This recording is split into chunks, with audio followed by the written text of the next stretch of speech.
আদা বাটা এবং রসুন বাটা দিচ্ছি, মরিচ গুঁড়ো,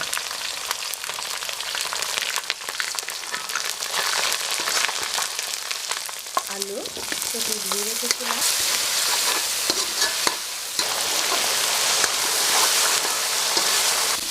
এখন দিয়ে দিচ্ছি কাঁচামরিচের ফালিগুলো,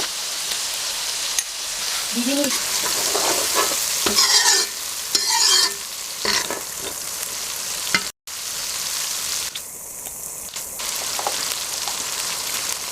পরিমাণে পাঁচফোড়ন,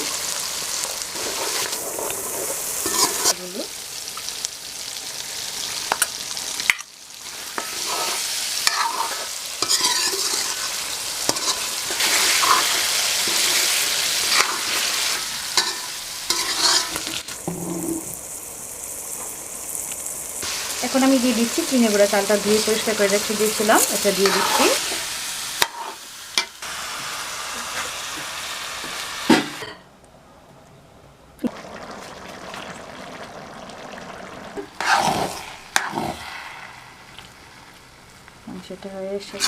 আমি এখন বিরিয়ানিতে কিশমিশ দিয়ে দিলাম। গুচ্ছ রান্নাঘর আমার একটি ছোট চ্যানেল, আশা করি সবাই লাইক শেয়ার কমেন্ট করে পাশে থাকবেন। ধন্যবাদ সবাইকে। গুচ্ছ রান্নাঘর, আসসালামু আলাইকুম। অনেক অনেক শুভকামনা রইল।